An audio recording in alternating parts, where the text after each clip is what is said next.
Hello guys. With season 4 right around the corner, I figured there's going to be a lot of new players joining the seas. So I decided to make a video with tips and some tricks for y'all new players to enjoy your first day on the seas.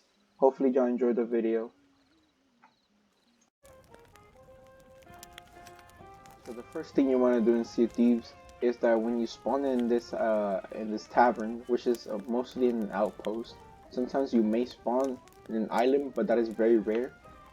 But the first thing you want to do is just start grabbing things from the barrels and grabbing supplies, because supplies are very important in this game.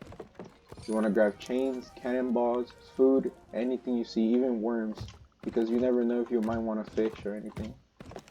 But after you grab all the supplies from the island, and oh, again, by the way, out outposts don't all have the same type of supplies. Some outposts might have less, and some might have more. Like this outpost right here, this Galleon's Graveyard.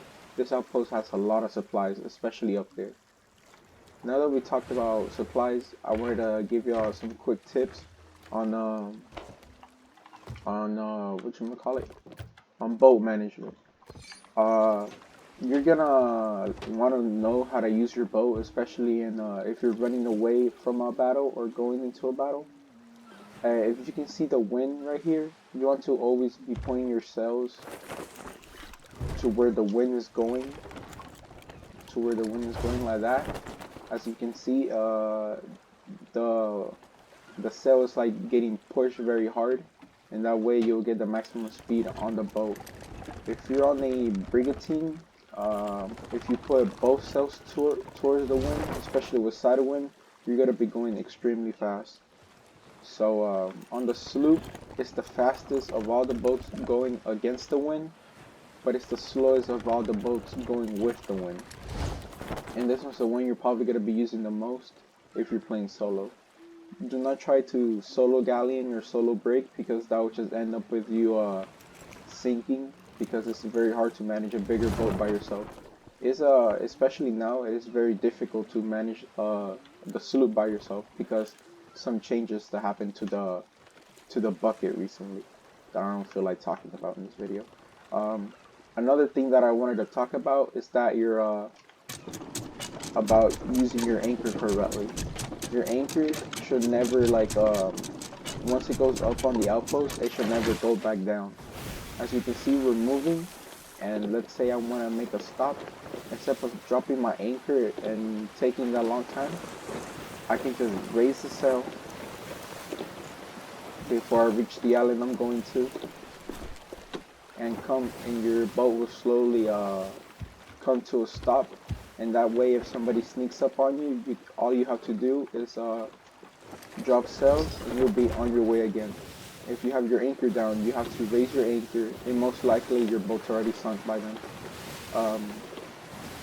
But yeah, that's basically what boat management is. Another thing I wanted to talk about is fixing your mast, because I know when I first started playing this game, I didn't really understand how the mast worked.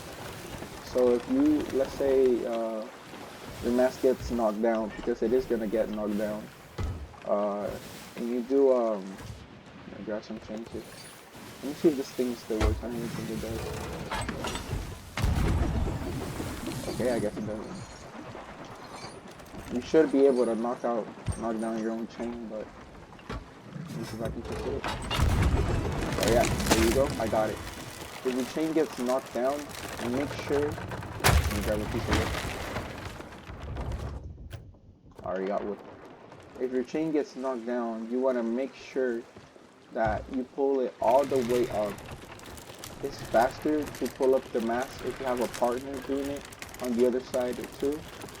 So dual slooping is actually better than solo slooping. But you want to make sure you at least have one piece of wood on. One piece of wood before you drop your mast again, or it's just gonna get knocked down and keep on getting knocked down. I know that's a problem that I had. Maybe I'm just dumb when I first started playing the game, but yeah, that is very important. And one other tip I wanted to give you was the type of food you use. Bananas are the worst type of fruit that you can eat. Coconuts are the second worst. Well, not the second worst. They're a little bit better than bananas. Um, Tomatoes are pretty good. Mangoes are really good too. And the best being there's a sloop coming my way. And the best being the pineapple. Pineapple will regen your health all the way from 0 to 100, and you will have 2 bites. So you have 2 full HPs just for one pineapple. And oh yeah, and don't only put one piece of wood on the mask. Fully repair it if you got time. If you're not being chased or you're not in the middle of a fight, just fix your mask.